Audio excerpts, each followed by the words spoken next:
When coronavirus hit us hard and we lost the colleagues and we lost the expertise, ScandiWeb had all the expertise and talent we needed to push forward and to deliver the project.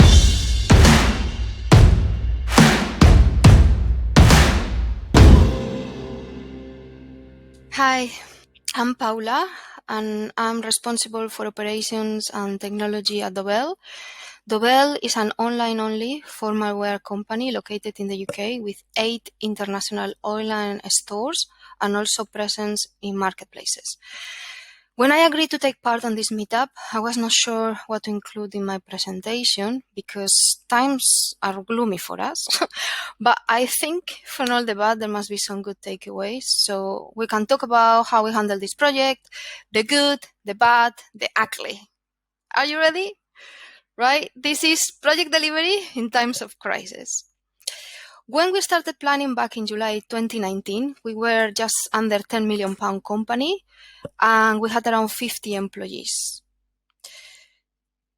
Keep these numbers in mind. And we were looking to improve our technology and therefore user experience. 2020 was a tough year for everybody, but for a formal wear company, I don't even know how to describe it. Our revenue was 80% down and challenges were coming right, left and center. Most online stores were doing very well, but not us, and it was so frustrating. We had everything in place, but our product wasn't wanted.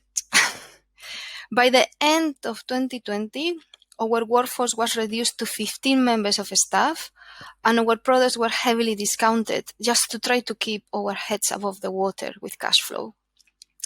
Fast forward to May 2021, and we are starting to see the light at the end of the tunnel. Things are still looking not great because of social distancing in place and events not happening, and we don't know what the future holds. Now, how did we manage to deliver this project? I mean, this project was the biggest project for us for a very, very long time, and I'm not too sure how we managed to do it. Looking back, everything is a bit blurry, and there were times where emotions were running high and faith was running very low, and we felt like all the hard work was slipping through our fingers. Lockdown after lockdown, our sales were hit hard, and basically it just felt like we were in survival mode. And on top of, doing this project, we were trying to do everything else, like working in the warehouse and, making sure everything was ticking over. So it was just extremely challenging. But what I would like you to believe is that we can all do hard things. It gets nasty, it's overwhelming, but it clearly can be done. So for us, working as a team was critical, and when we lost members of staff and knowledge gaps started to show, we pulled together and we worked it out with ScandiWeb's help. The requirements and the project scope were reviewed a few times and was mostly to reduce the budget and the functionality we could not longer afford, which, as you can imagine, is like very irritating. But for example, the catalog management tool we were planning to have was dropped mid-project. And ScandiWeb had to change the way we migrated the catalog data. And we have to use, queries and migration tools. And it was just very difficult. And it was very time consuming. But for us, the most important thing was to have a project delivery date and to keep trading, because we had all these pressures, external pressures, that we needed to migrate and we needed to do this and we needed to stop using this and stop using that. And we accepted earlier on that compromises needed to be done. But when the whole business relies on a migration, it's nerve-wracking. So how this happen? How did actually we deliver this project? Let's go through the slides. The project requirements, these were as November 2019, were the end of life of Magento 1 platform. We were using enterprise platform.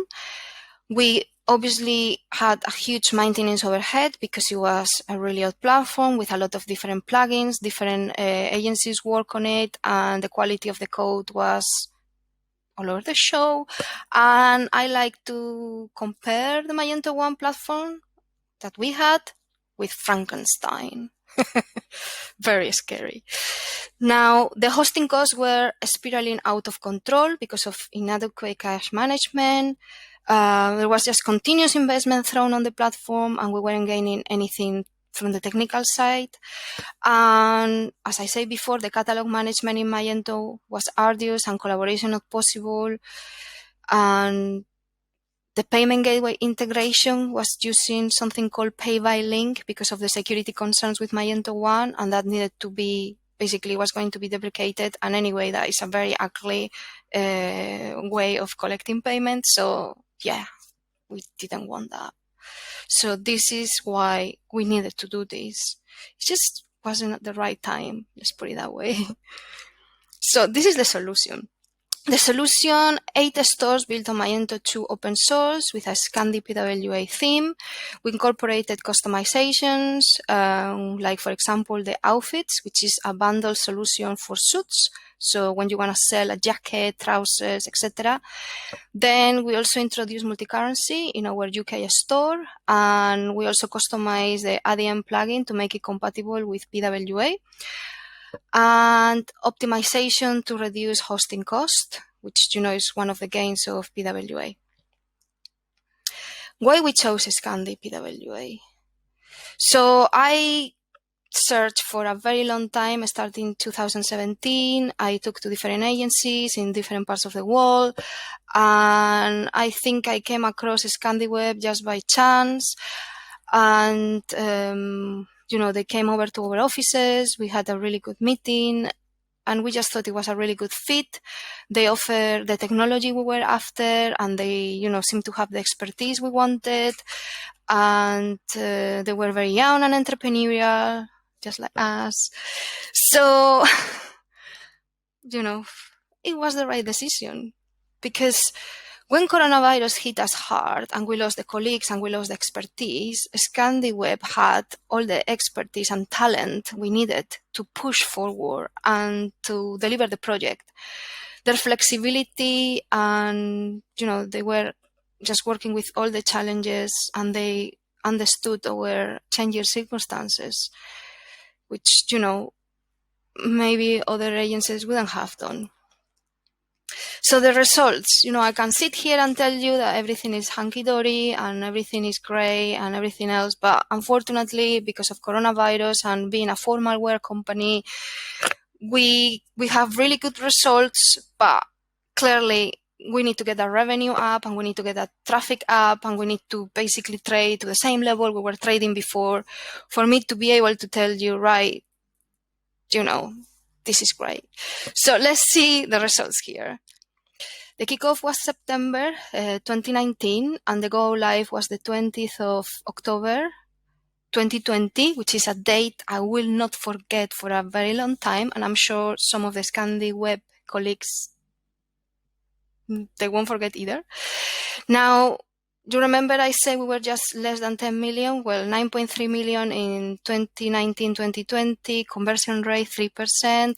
Look at that, 2021, 2 million. That is a huge drop.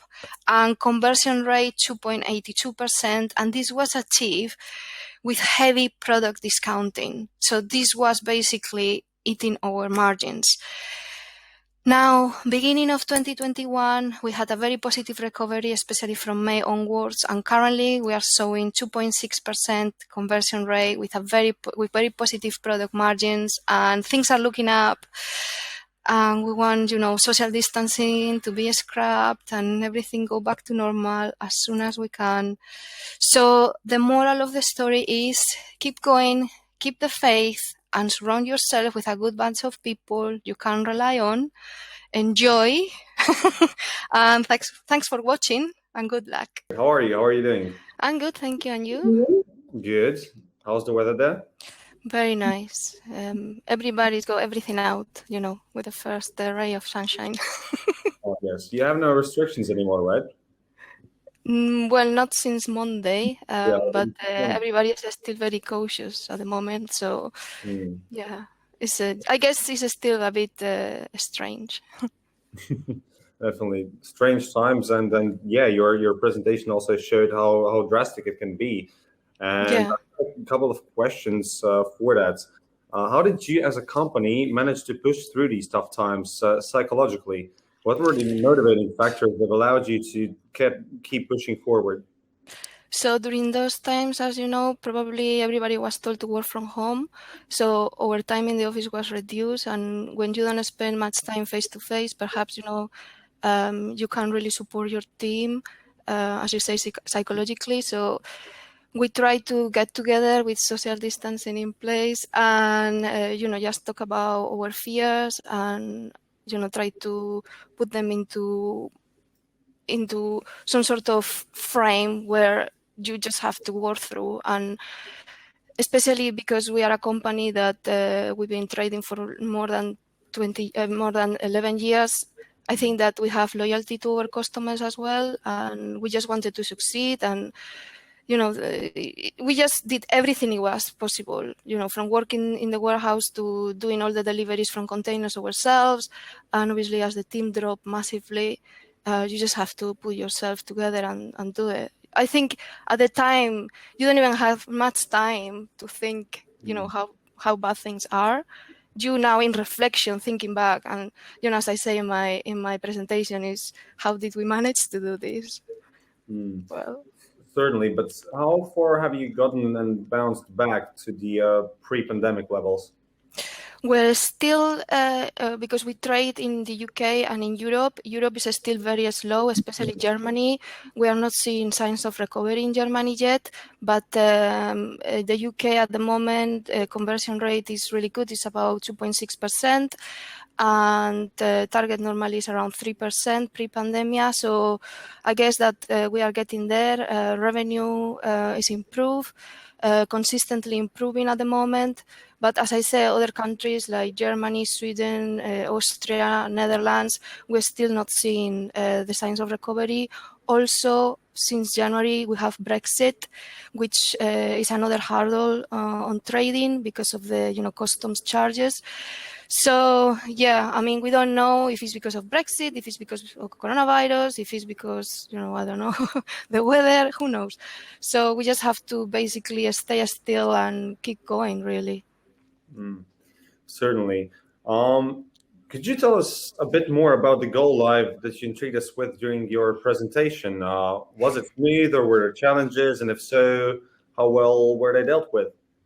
So we were three teams. We were the Dobell team, which basically is me and another developer, and then we have our hosting provider team, and then we have a ScandiWeb team. So trying to coordinate three teams on itself is very difficult, but obviously, there were many challenges because things were stopped for a little while. Then we reinitiating the project. We have changes of staff, project managers, etc. So I think that the first time that we went live, it was more of a desire to go live, more than actually we were 100% ready. And we made some mistakes. We made mistakes with configuration, especially with the payment gateway platform. So those were like learning stages, I think, in every kind of replatform project you do, or sometimes things don't go according to plan, and we have to avoid that migration. But then when we went for the second migration on the 20th of October, that went smoother. So, it's just one of those things. I mean, to be honest, I could have made a drama myself and think, oh shit, this didn't go, but we had so many things going wrong that it was just another one. It was like, okay, yeah, well, scrap it under the carpet and let's move on. Well, carrying on, actually, it is understandable that you cannot draw a direct correlation for the financial performance to the migration of Dobell, since there are many more other factors influencing it, as you told, that the markets have not bounced back, and then literally the causation could be a lot of different things. But with that in mind, could you tell us the positive changes that you observed for your site and from the technical side of things? Sure. So as I said in my presentation, our Magento 1 platform was really old. It had lots of legacy issues, and it was very difficult to maintain. Hosting costs were very expensive. So when we migrated to Magento 2 and with ScandiPWA, obviously we went through the warranty period, which was a couple of months, where we work on all the bugs and all the issues. And after that, I have to say, that was completed just at the end of December 2020. We didn't, after that, it was very, very stable. So for us, especially for me and my developer colleague, it was time to focus on other areas like marketing, the warehouse, operations, and so on. So, this is, very technical. Everybody's talking about code, etc. But I'm bringing a little bit more of business side of things. And for us, it's more about, okay, this fire is extinguished. Let's move into the next fire. And having this new platform allow us to do that. Because in the past, every other day I had a call or I had an alert or there was something going wrong. And, I haven't even thought about that until recently. I thought, this is great. It's very, very stable and we haven't had any life issues. And at the moment as well, we are working with the ScandiWeb team on, ongoing releases just to improve the platform. So there are obviously things that we need to improve because we have to, in the last year, to cut short our scope. So there are things that we would like to have, like better search engine and so on. So yeah, we just have to carry on working and, carry on improving, really. That's very nice. That's very nice to hear. It looks like there is this ray of sunshine for the future. Yes, And definitely. that's certainly a thing to that's a factor to have in mind and to keep the motivation going on. Yeah, definitely. I think also, because we are a formal wear company, it's just very niche. So sometimes, things like this happen which you can't really anticipate. You need to be flexible and you need to basically go with the flow and ride the wave. Definitely. But would you say that after this event, you as a company have become more agile in that sense? Oh, 100%, when you are picking, packing, doing returns, cleaning the warehouse, doing container deliveries, and that's just one side of the business, really. That's just the operational side. But then there are other things, we always have to put new products in the store, buying, merchandising, all that sort of thing. We are now, I think, about 15 members of staff from 50. So we have become a little bit like multi-talented and our days are very, very busy. Certainly. Let's see. Do you have any questions from the stage? I hear that we have questions, but let's see. Are they in the chat or Q&A? In the chat. I think it has not updated for me. Could you send them over to me on Slack? I can see that Akim is saying hello to me. Akim was one of the developers in our project. I'm sure, he knows what I'm talking about. Oh, that's great. Meeting familiar faces. Of course. I'm not too sure if he wants to see me again, but, I certainly want to see him. He has a speech coming up. Good. All right. Here are the questions for you. What about your ScandiPWA experience considering SEO impact? Well, because we lost our SEO colleagues in-house, obviously we have to rely heavily on Scandi team, and you have a great team, don't you? So we just rely 100% on them to tell us what good practices are, and they had a plan in place as part of the project to make sure that all SEO was taken care of, and all the tasks were completed on time prior to the migration, and then after the migration as well, doing the necessary tests. So in that case, I completely rely on you guys to tell me what to do, and clearly we've done something right because our organic is really, really good, and it's actually better than it was in some cases. So, I mean, it's just your expertise in that case. But do you still have a problem with agencies dealing with ScandiPWA, or have you already found a reliable partner? For us, basically, we work with you. we are still as part of the project, and now we have an ongoing agreement where we work, on requirements and tickets. And we obviously had such a good experience during the project that we decided to carry on working with you, especially because I only have one developer and we have to maintain 8 stores. So it will be, we don't have the right knowledge, basically. Okay, well, I think that's it for the questions, and I would like to thank you very much for your presentation and for joining the live Q&A session. It was really insightful to hear for the actual case study from a company who has been through so much during this pandemic crisis, and you guys were hit particularly hard. So it was really interesting to hear your story and how did you stay afloat and how are you coping with things now. Well, thank you very much. I hope that this gives a little bit of inspiration and insight into when things go wrong, just says shit happens, but just move on, really. Well, thank you very much and have a nice day. Cheers. Bye-bye.